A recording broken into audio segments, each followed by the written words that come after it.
The late afternoon sun poured through the tall windows of the old hotel lounge, casting long shadows across the worn Persian rug.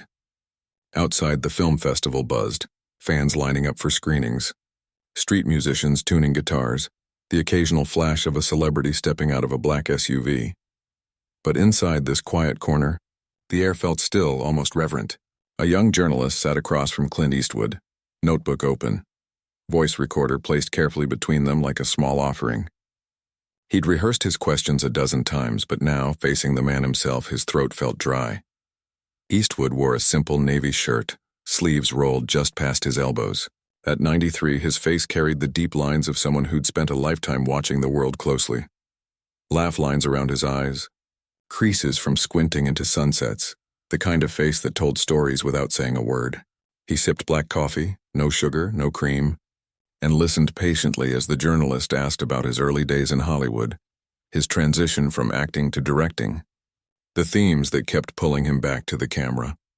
The conversation flowed easily at first. Eastwood spoke in that familiar low, gravelly voice, not loud but steady, like a river that knows exactly where it's going.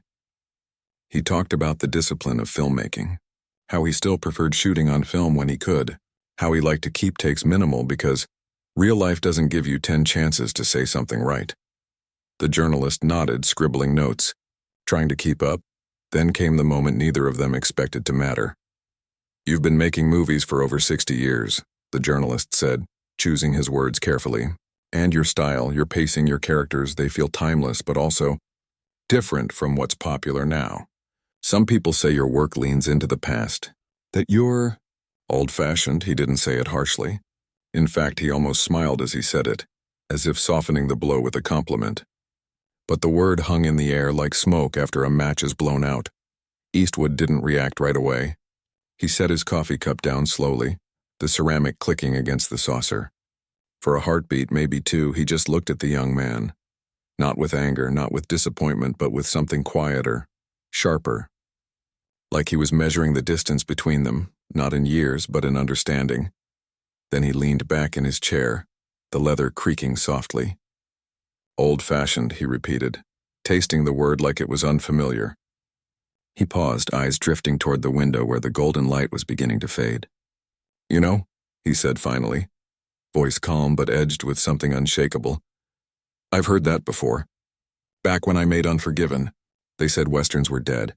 Back when I cast Hilary Swank, said she wasn't a movie star. Back when I filmed $1 Million Baby in 30 days because the studio thought no one cared about boxing, or old men or women with dreams." He turned his gaze back, steady and direct. People confuse old-fashioned with out of touch. But sometimes what looks like the past is just truth, and truth doesn't go out of style. The journalist blinked, caught off guard. He'd expected a shrug, maybe a joke, not this quiet intensity. He fumbled for his next question, but Eastwood wasn't done.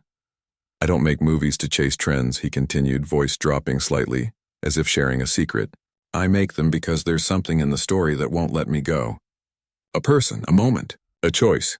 That's never been old-fashioned. That's just human." The rest of the interview passed in a blur. They talked about music, about California, about the joy of working with newcomers who hadn't yet learned to be cynical. Eastwood even laughed once, a low, warm sound that surprised them both. But that one exchange lingered, like a stone dropped in still water, sending ripples neither could see yet. Later that night, back in his tiny rented room above a bookstore, the journalist typed up his notes. He wrote the piece carefully, trying to capture Eastwood's presence, the stillness, the precision, the weight behind every word. When he got to the old-fashioned moment, he included it almost as a footnote, tucked into the middle of a paragraph about artistic evolution. He didn't think much of it.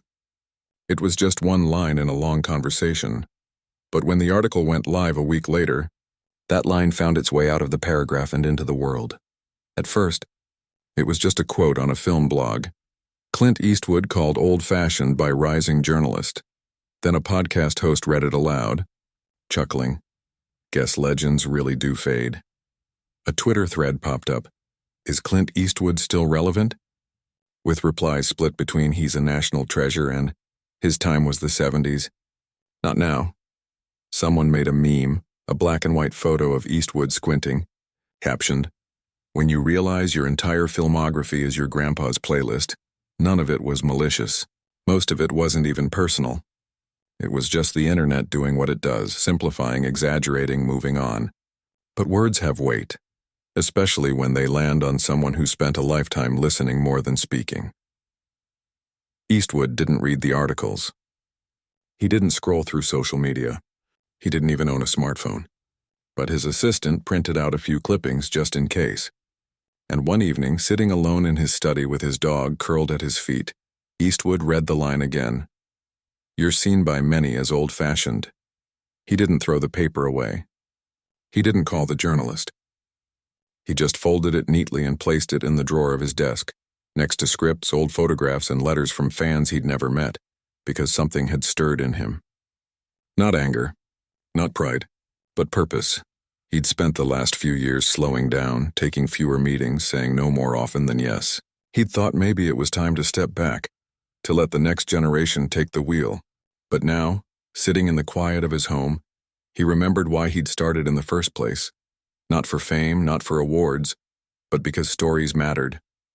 Because people needed to see themselves in the dark of a theater and feel less alone. And maybe, just maybe, there was one more story worth telling. Outside, the California night was warm and still. Somewhere in the distance, a train whistle blew. Eastwood stood, walked to his bookshelf, and pulled down a thin folder he hadn't touched in months. Inside was a draft of a screenplay based on a newspaper article he'd read about a retired firefighter who started a theater program for kids in a struggling neighborhood. He'd always liked it, but never felt the urgency to make it. Now he did. He sat back down, opened the folder, and began to read. Not as a legend, not as a symbol, just as a man with a story to tell and a quiet determination to prove that some things like kindness, courage, and showing up when it matters are never out of style. The quote didn't explode, it seeped. Like water finding cracks in old pavement, it spread quietly but steadily. A film student quoted it in a thesis about generational shifts in cinema. A late-night talk show host slipped it into a monologue with a wink. Even legends get called outdated.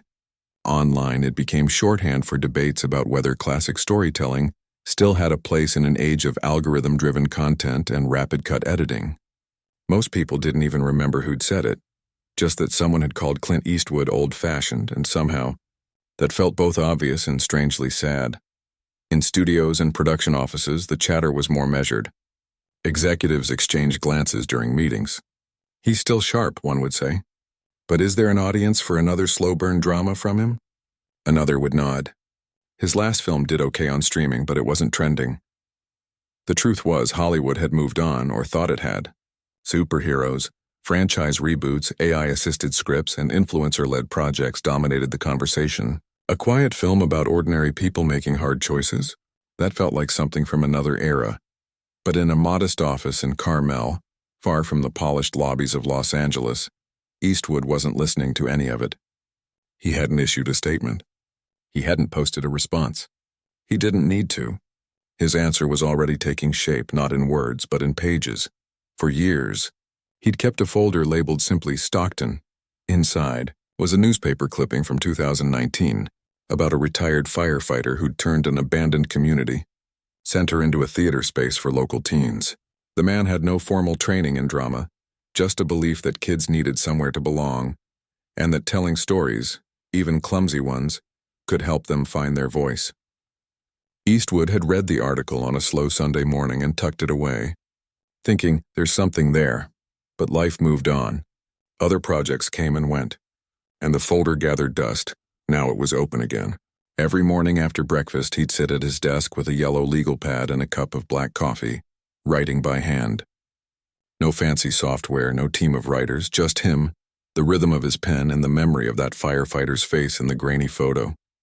He imagined the man's patience, his quiet persistence, the way he must have stood in that empty room and believed it could become something more. His longtime assistant, who'd worked with him since the 90s, noticed the change. Eastwood wasn't just reading scripts anymore, he was creating one. And there was a focus in his eyes she hadn't seen in years. "You thinking of shooting this?" she asked one afternoon, watching him underline a line of dialogue. "Thinking?" he said without looking up. "I'm doing." She didn't argue. She'd learned long ago that when Eastwood spoke in that tone, it wasn't a plan. It was already happening. Behind the scenes, calls began to go out. Not to A-list stars or high-powered agents, but to location scouts in California's Central Valley. To casting directors who knew how to find real people, not just actors. He wanted authenticity, not polish. If a kid in Stockton had never been on camera but could deliver a line with honesty, that was worth more than perfect diction. He reached out to a small indie production company known for backing character-driven films that big studios passed on. They said yes before he even finished his pitch. Meanwhile, the industry kept talking. A podcast episode titled "Is Clint Eastwood Still Relevant?" drew thousands of listens. Some callers defended him fiercely. The man reinvented the Western, then walked away from it. That's not old-fashioned, that's fearless. Others were gentler. Maybe it's not that he's outdated. Maybe we've just forgotten how to listen to quiet stories. The journalist who'd made the original comment stayed silent, though friends said he'd grown uneasy seeing his words turned into a cultural shorthand. Eastwood didn't care about the noise. He was too busy building something real. He drove up to Stockton himself one weekend unannounced. No entourage, no press. Just him in a worn baseball cap and sunglasses, walking through the neighborhood where the real community center stood. He talked to shop owners, sat on a bench near the bus stop, watched kids skateboard past the old brick building with boarded-up windows. He didn't introduce himself. He just listened. To the rhythm of the place, the way people greeted each other, the mix of weariness and hope in their voices. Later, he met the retired firefighter, the man from the article, in a diner off Highway 99. They sat in a booth by the window, two men in their 70s and 90s, sharing coffee in silence before the conversation began. Eastwood didn't pitch a movie. He asked questions. Why theater? What kept you going when no one showed up? Did the kids ever surprise you? The man answered honestly, sometimes with a laugh, sometimes with a pause that said more than words. By the time they parted, Eastwood knew he had his story. Not a grand epic, not a revenge tale or a war drama, but something smaller, deeper. A story about showing up, about believing in people before they believe in themselves, about the kind of courage that doesn't make headlines but changes lives anyway. Back home, he rewrote the script. He cut scenes that felt too neat, added moments of awkward silence, let the characters breathe. He didn't want the film to feel important. He wanted it to feel true. When he finally shared the draft with his small team, there was a hush in the room as they read. One producer wiped her eyes at the end. "It's gentle," she said. "But strong." "That's the point," Eastwood replied. Preparations moved quickly after that. Permits were filed. A local high school drama teacher agreed to help coach the young cast. A retired set designer came out of semi-retirement just to work with him one more time. Everyone knew this wasn't going to be a blockbuster. But they also knew it might be something rare. A film made not for algorithms or awards, but for people. And as cameras were loaded into vans and call sheets were printed, the same question began to ripple through the crew, not with doubt, but with quiet excitement. What if this is exactly what we've been missing? No one said it out loud, but they all felt it. Eastwood wasn't trying to prove he was still relevant. He was reminding everyone that relevance isn't about keeping up with trends. It's about staying connected to what matters. And sometimes the most powerful comebacks aren't loud. They're the ones that speak softly and leave you changed. The first day of shooting began before sunrise. Not because Eastwood loved early mornings, though he did, but because the light in Stockton at dawn had a certain softness, a golden hush that couldn't be faked with filters or studio lamps. The old community center, now freshly swept and patched up for the film, stood quiet under a pale pink sky. A few crew members milled about, sipping thermoses of coffee, checking cables, adjusting tripods.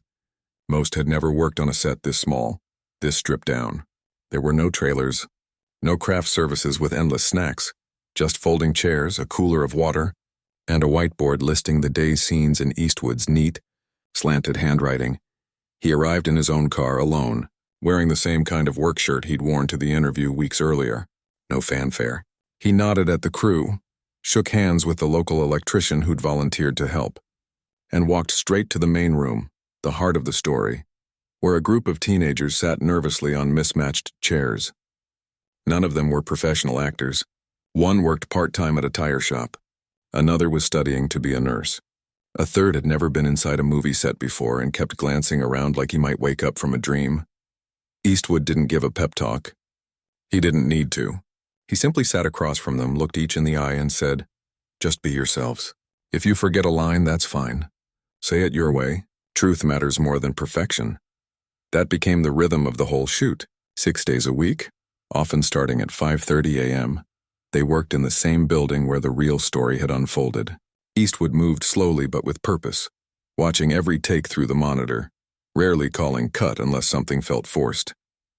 He'd often reshoot a scene not because the lighting was off or the sound glitched, but because the emotion hadn't landed quite right. "Let's try it again," he'd say gently. "This time, don't act like you're sad. Just remember a time you actually were." The young cast, at first stiff and self-conscious, began to relax. They stopped thinking about cameras and started listening to each other. In one scene, a girl was supposed to deliver a monologue about losing her older brother. On the third take, her voice cracked, not because she was trying to cry, but because she was thinking of her real brother, who'd joined the military overseas. Eastwood kept that take. "That's the one," he said quietly. No one argued. Between shots, he'd walk the neighborhood, sometimes stopping to talk to locals who'd gathered outside, curious about the cameras. He never put on airs. He asked about their kids, their jobs, the changes they'd seen in the town. People who'd expected a distant Hollywood legend were surprised by his quiet presence, how he remembered names, how he listened more than he spoke. Back at the makeshift production office, a borrowed classroom in a nearby community college, the film's editor began assembling early footage. Even in rough form, the scenes had a weight to them. Not flashy, not dramatic in the usual sense, but deeply human. A moment where the retired firefighter character, played by a veteran character actor Eastwood had worked with decades ago, simply watches a teenager struggle to read a line, then offers a single nod of encouragement. No words, just presence. Another where two kids argue over a script, then laugh it off and share a bag of chips. These weren't plot points. They were life. Some crew members admitted later they'd expected the shoot to feel like a farewell tour, a respected elder making one last nostalgic piece. Instead, it felt alive, urgent, like Eastwood was discovering something new even as he drew from a lifetime of experience. He'd often stay late, reviewing dailies on a small laptop, making notes in the margins of his script. He cut entire scenes that felt unnecessary, added small gestures, a hand on a shoulder, a glance out a window, that said more than pages of dialogue. One afternoon, a sudden summer storm rolled in. Rain hammered the roof and the power flickered. Shooting halted. While others took shelter under tarps or ducked into cars, Eastwood stood in the doorway of the community center, watching the rain soak the cracked pavement. A young production assistant approached hesitantly. "Should we pack up for the day?" Eastwood shook his head. "Nah, let it rain. We'll shoot the scene inside, the one where they rehearse in the storm. Feels right." And they did. With rain drumming on the roof and the room lit only by practical lamps, the cast ran through a pivotal scene where the kids perform a rough version of a play they'd written themselves. It was messy, imperfect, full of stumbles, but also full of heart. Eastwood filmed it in one long take, barely moving the camera. When it was over, no one clapped. They just sat in silence for a moment, as if something real had just happened, not just performed. Word began to leak out, not through press releases, but through people who'd been there. A local teacher posted a photo on social media. "Clint Eastwood directing kids from our youth program. No ego, just kindness." A grip told his cousin in LA, who told a friend at a film magazine. Soon whispers circulated in industry circles. He's not just making a movie, he's building something. Yet Eastwood never mentioned the original comment that had sparked this journey. He didn't need to. Every choice, the casting, the pacing, the refusal to chase trends, was his answer. Not loud, not angry, but steady, like a tree growing in the same spot for decades. Not because it refuses to move, but because it knows where it belongs. By the time principal photography wrapped, just 23 days after it began, the community center felt different. Not just a set, but a place where something had shifted. The teens hugged Eastwood goodbye, some with tears in their eyes. One handed him a handwritten note. "Thank you for seeing us." He tucked it into his pocket, the same one that held his car keys and reading glasses. Back in Carmel, As editing began in earnest, Eastwood sat in his study late into the night, watching scenes over and over. He wasn't chasing perfection. He was chasing truth. And in that quiet pursuit, he proved something simple but powerful. Being old-fashioned isn't about clinging to the past. It's about holding on to what never goes out of style: dignity, patience, and the belief that every person has a story worth telling. The premiere wasn't held in Los Angeles. It wasn't at a red carpet theater with flashing cameras and velvet ropes. Instead, it took place on a warm Thursday evening in a restored movie house in downtown Oakland, a place that had nearly closed a decade ago until a group of neighbors pooled their savings to save it. The marquee, lit in soft white bulbs, simply read, "The last rehearsal, one night only. Admission free." Inside, the seats were filled not with critics or celebrities, but with high school students from Stockton, retired firefighters, local teachers, and families who'd never been to a film premiere before. Some wore their Sunday best. Others came straight from work in jeans and boots. Ushers handed out programs printed on recycled paper, and a table near the back offered popcorn and lemonade, donated by a neighborhood bakery. There was no hype, no trailers, no corporate logos, just people, waiting in the dimming light, curious about a story that had started in their own backyard. Eastwood arrived quietly, slipping in through a side door just before the lights went down. He wore a dark blazer and stood near the back, arms crossed, watching the room. He didn't take a seat of honor. He didn't make a speech. He just wanted to see how the film landed, with real people, not industry insiders. When the screen lit up, the room fell still. The opening shot was simple: an empty stage in a worn-down community center, morning light filtering through dusty windows. No music, just the sound of distant traffic and a door creaking open. From the first frame, the audience leaned in. They recognized the streets, the slang, the tired but determined faces. This wasn't Hollywood pretending to understand their lives. It was showing them honestly, without polish or pity. As the story unfolded, about a quiet man who believed in kids no one else had time for, about teenagers finding their voices through clumsy rehearsals and late-night talks, the room responded in small, human ways. A soft laugh at a genuine moment of teenage awkwardness, a shared sigh during a scene where one kid admits he's scared of failing. And near the end, when the group finally performs their play for a handful of neighbors, a few people wiped their eyes not because it was sad, but because it felt true. When the credits rolled, there was a beat of silence. Then slowly someone started clapping. Others joined. Not the thunderous, obligatory applause of a gala, but something warmer, more personal, like people thanking a friend for telling a story they needed to hear. Afterward, Eastwood stayed to talk. Not to reporters. He'd turned down every interview request, but to the people in the room. He shook hands with a group of teens who'd been extras in the film. He listened as a retired teacher told him how much the character reminded her of her late husband. He even posed for a few photos, not with a practiced smile, but with the same quiet presence he'd carried through the whole shoot. Meanwhile, the few critics who'd been invited, those known for thoughtful, human-centered reviews, stepped out into the night buzzing. One called a colleague before even getting to her car, "It's not what I expected. It's better."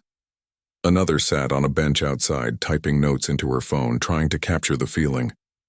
Eastwood hasn't softened with age. He's distilled. By the next morning, word began to spread, not through viral clips or clickbait headlines, but through genuine reactions. A film blogger wrote, "This isn't nostalgia, it's clarity." A college professor shared it with his storytelling class, saying, "Watch how much is said without a single dramatic speech." Even a streaming platform executive, who'd passed on funding the film months earlier, sent a quiet message to his team. "We missed something." Then came the piece no one saw coming. The journalist who'd originally called Eastwood old-fashioned published a short reflection on a personal blog. No fanfare, no SEO tricks. He didn't apologize. He didn't backtrack, but he wrote honestly about how his words had been twisted, how he'd underestimated the weight they'd carry, and how watching the last rehearsal had changed his understanding of what relevance really means. "I thought relevance meant keeping up with the speed of the world," he wrote. "But maybe it's about slowing down enough to see the people in it." The post didn't go viral. It didn't need to. It resonated with those who read it. especially other young writers who'd felt pressured to chase trends instead of truth. Back in Stockton, the real community center, the one that inspired the film, saw a surge of interest. Parents signed their kids up for the theater program. Local businesses offered to sponsor workshops. The retired firefighter, now something of a quiet local hero, kept saying, "I didn't do anything special. I just showed up." But that was the point. The film hadn't glorified grand gestures. It celebrated showing up, consistently, quietly, with care. Within a week, indie theaters across the country began requesting screenings. Not because of marketing campaigns, but because audiences asked for it. In Portland, a theater hosted a Q&A with youth mentors. In Chicago, a group of retired teachers organized a bus trip to see it together. The film found its people, not through algorithms, but through word of mouth, heart to heart. And through it all, Eastwood remained out of the spotlight. He declined awards season panels. He didn't post about box office numbers, which, while modest, were strong for an indie release. He simply returned to his routine. Morning walks, coffee at the same diner, evenings reading scripts that might or might not become his next project. But something had shifted. Not just in how people saw him, but in how they saw storytelling itself. In a world full of noise, the last rehearsal reminded everyone that sometimes the most powerful stories are the ones told softly, about ordinary people doing small, brave things. And in that quiet triumph, Eastwood didn't just answer a careless comment. He offered something far more valuable, a reminder that dignity, patience, and presence never go out of style. The awards came quietly, the way Eastwood liked things. No flashy ceremonies, no acceptance speeches under blinding lights. Just two modest honors from independent film circles, one for direction, another for ensemble storytelling. The trophies sat on a shelf in his office next to old photographs and a chipped coffee mug, not as trophies but as tokens of gratitude from people who understood what the film had tried to do. He didn't mention them in interviews because he rarely gave interviews. And when he did speak, it wasn't about accolades, it was about connection. The last rehearsal never topped box office charts. It didn't trend on social media for more than a week, but it lingered. Long after the initial buzz faded, people kept talking about it, not in film forums or critic roundups, but in classrooms, community centers, late-night conversations over kitchen tables. A high school in Ohio added it to its curriculum, using scenes to discuss mentorship and resilience. A veterans group in Arizona screened it for members and their families, followed by a discussion about purpose after service. In Stockton, the theater program that inspired the story grew so much they had to rent a second room. Eastwood watched all this from a distance, not with pride, but with quiet satisfaction. He'd never set out to start a movement. He'd only wanted to tell one true story, and in doing so, he'd reminded people that stories don't need explosions or algorithms to matter. They just need heart. Months after the premiere, he accepted a rare invitation to speak at a small film school in Northern California. Not because he enjoyed public speaking, he didn't, but because the students had written him letters, not asking for fame tips, but wondering how to stay honest in a world that often rewards the opposite. He arrived unannounced, walked into the lecture hall in a plain shirt and jeans, and stood at the front without a podium. For nearly an hour, he answered questions plainly. No jargon, no grand theories, just experience, shared like advice between neighbors. When someone asked how he stayed relevant after so many decades, he paused, then said, "I don't think about being relevant. I think about being real. Stories aren't old-fashioned. People are. And people keep needing stories. About courage, about kindness, about getting back up when you fall. That never changes."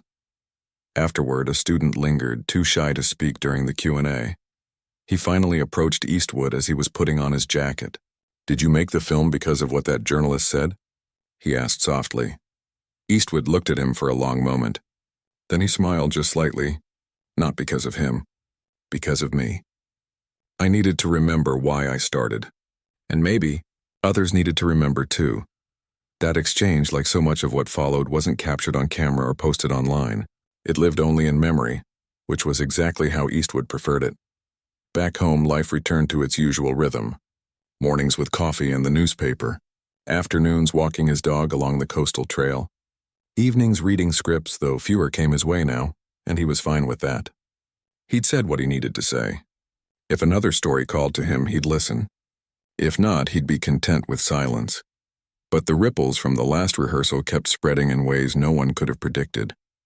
A young filmmaker in Detroit, inspired by the film's simplicity, shot a short documentary about her grandfather teaching chess to kids in a rec center, using natural light, real dialogue, no narration.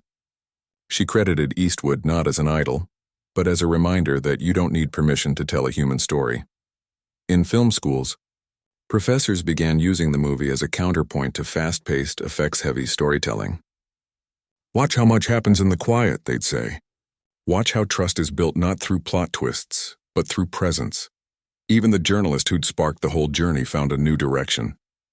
He started a small newsletter focused not on industry gossip, but on overlooked creators, teachers making films with students, retirees documenting local history, artists working outside the spotlight.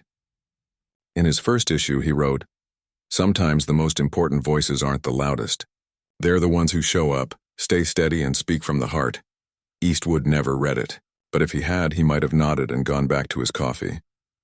Years from now, film historians might note the last rehearsal as a late-career surprise, a quiet gem in a legendary filmography. But those who lived through its release knew it was more than that.